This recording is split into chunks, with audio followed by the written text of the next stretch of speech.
नमस्कार मित्रों, मैं अरावली हूँ। मैं ऊंचाई से नहीं इतिहास से जाना जाता हूँ। हजारों सालों से रेगिस्तान को थामे मुझे अब पहचान की नहीं संरक्षण की ज़रूरत है। कुछ इस तरह के स्लोगन सोशल मीडिया से लेकर जगह जगह जो है बोले जा रहे हैं, कहे जा रहे हैं। अरावली को बचाने का प्रयास किया जा रहा है। अलग अलग कई हिस्सों में इसके विरोध प्रदर्शन हुए इसके समर्थन में अरावली के। और यही वजह है कि एक ग्रीनमैन नरपत सिंह ने अपने खून से राष्ट्रपति जी को चिट्ठी लिखी, जो इन्होंने टीना डावी जो कलेक्टर हैं उनको ज्ञापन सौंपा। भारत के कई हिस्सों में, उदयपुर से लेकर राजस्थान के कई बड़े शहरों में और दिल्ली, एनसीआर, हरियाणा में भी इसको लेकर विरोध प्रदर्शन हुए। अरावली की पर्वत श्रृंखलाएँ, उनसे जुड़े हुए विवाद इस समय राज्य सरकार, केंद्र सरकार और विपक्ष और सुप्रीम कोर्ट के बीच, साथ साथ जनमानस के अंदर कहीं न कहीं इस चीज़ को लेकर एक विरोध चल रहा है। और वही चल रहा है कि अरावली की जो पर्वत श्रृंखलाएँ हैं उनके लिए जो नई परिभाषा तय की गई है वो ठीक नहीं है। इसको लेकर उदयपुर से लेकर हरियाणा, दिल्ली, एनसीआर तक देश के कई हिस्सों में जो है इसका विरोध प्रदर्शन हो रहा है। इसको लेकर सुप्रीम कोर्ट ने हालांकि 29 दिसंबर सोमवार को अपने उस 20 नवंबर के फैसले पर रोक लगा दी है और 21 जनवरी को इसकी सुनवाई दोबारा से होगी। सुप्रीम कोर्ट ने एक नई समिति का गठन करने का आदेश भी दिया है, जिसमें जो इसमें परिभाषा तय की गई है या जो भी रिपोर्ट विशेषज्ञों की है उसको दोबारा से इसका आकलन किया जाएगा। उसके बाद निर्णय पे पहुंचा जाएगा। आगे सुनवाई होगी इसकी 21 जनवरी को। अरावली पर्वत श्रृंखलाएँ क्या हैं, हमारे लिए इसका क्या महत्वपूर्ण है और सरकार आखिर इनकी नई परिभाषा इसने क्या तय की और पुरानी परिभाषा क्या थी। देखिए, पुरानी परिभाषा की अगर हम बात करें तो 1985 में MC मेहता और गोदा बर्मन की एक नियम बनाया गया था। तो उससे लेकर अरावली की जो पर्वत की श्रृंखलाएँ हैं उनको व्यापक संरक्षण प्राप्त है, ठीक है।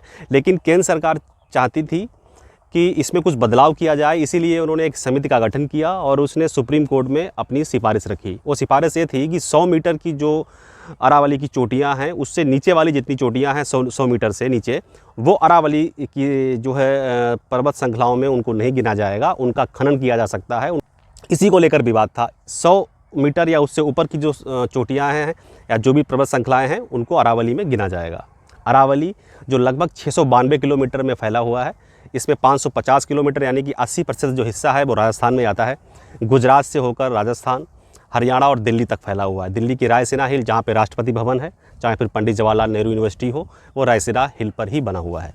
जैसे जैसे रायसीना हिल उत्तर तरफ बढ़ती जाती है वो मैदानी में बराबर समतल होती चली गई। होती क्या चली गई, उसको समतल किया गया। जितना हाई आप अरावली की तरफ बढ़ेंगी तो आपकी विशाल चोटियाँ दिखेंगी। उसमें 1727 मीटर की सबसे बड़ी चोटी है माउंट आबू गुर शिखर, इसको कहा जाता है।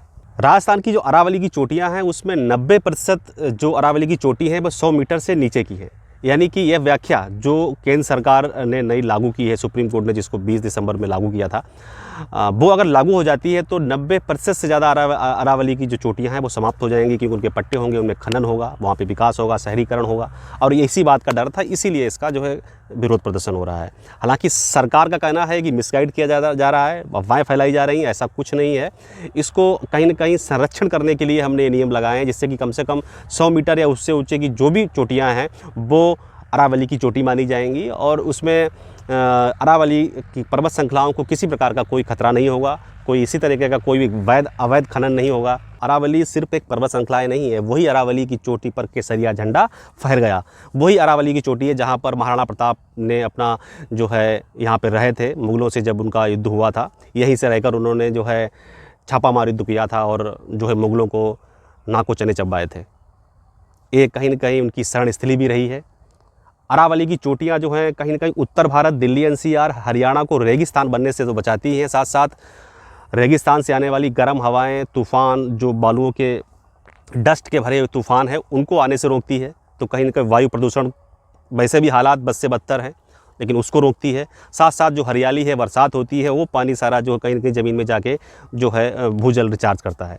तो ये पर्यावरण के लिए भी बहुत महत्वपूर्ण है। वैसे भी पिछले 1975 से और 2019 के बीच में अरावली क्षेत्र में लगभग 6000 वर्ग किलोमीटर के आसपास जो है वन जो है बिल्कुल समाप्त हो गए हैं। वहाँ पर शहरीकरण की ओर कोशिश की जा रही है कि शहरीकरण हो। यही वजह है, एक रिपोर्ट में भी कहा गया था 2059 तक लगभग 16,000 के आसपास जो है वर्ग किलोमीटर यहाँ पे जो है मैदान साफ़ हो जाएगा, जो शहरीकरण की ओर यहाँ पे विकास होगा, शहरीकरण होगा, जो कि ठीक नहीं है, जलवायु के लिए ठीक नहीं है, हमारे आप के लिए भी ठीक नहीं है। भले ही हम आप अरावली की चोटी को राजस्थान और दिल्ली एनसीआर तक सीमित रहते हो, लेकिन अगर आप भारत के किसी भी हिस्से में बैठे हैं, लेकिन कहीं न कहीं ये हम आपको प्रभावित करती है। ये हिमालय से भी जो है पुरानी अरावली की चोटी है, लगभग 2.5 से 3 अरब वर्ष पुरानी ये चोटी मानी जाती है। यानी कि आज से 2.5-3 अरब वर्ष पूर्व जब आप अंतरिक्ष से पृथ्वी की तरफ भारत के उत्तरी हिस्से को देखते तो आपको धुंधली हुई एक चट्टान लंबी सी दिखाई देती, चट्टानें दिखाई देती, और वह ये चट्टानें जो हैं वो अरावली की चट्टानें हैं। उनको मिटाने का प्रयास, मैं नहीं कह रहा हूँ कि मिटाने का प्रयास किया जा रहा है, सरकार का तर्क ये है कि इससे कहीं न कहीं इस परिभाषा से ये चट्टानें और संरक्षित होंगी, एक नई परिभाषा तय हो जाएगी। और उसकी एक वजह है, केंद्र सरकार और राज्य सरकार खनन करना भी चाहती है। उसकी वजह है कि यहाँ पर भरपूर मात्रा में खनिज पदार्थ हैं। यहाँ पर आपको मकराना मार्बल, यानी कि वो मार्बल जिससे ताजमहल बना है, बलुआ पत्थर, ग्रेनाइट, जो हमारा आपके किचन में जो ग्रेनाइट पत्थर यूज होता है वो यहाँ पे मिलता है। यहाँ पे जिप्सम नाम का जो खनिज होता है वो जिससे पीओपी वगैरह यूज़ करते हैं, वो अभ्रक एक खनिज ही होता है, वो भी यहाँ पे पाया जाता है।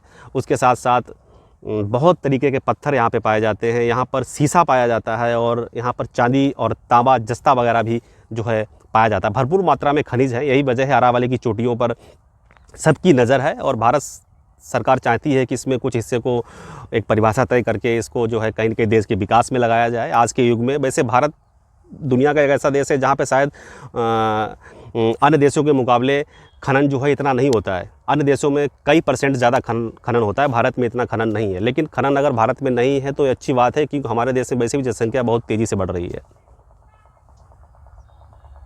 फ़िलहाल सुप्रीम कोर्ट ने 29 दिसंबर को जो सुनवाई हुई थी सोमवार को, उसमें अब अपने उसी 20 नवंबर के फैसले पर जो समिति ने सरकार की तरफ से जो परिभाषा दी थी, जो उसने एक्सेप्ट किया था सुप्रीम कोर्ट ने, उस पर रोक लगा दी है और 21 जनवरी तक जो है दोबारा इसकी सुनवाई होगी। 21 जनवरी को उसके बाद इसमें क्या अपडेट होगी वो हम आपसे साझा करेंगे।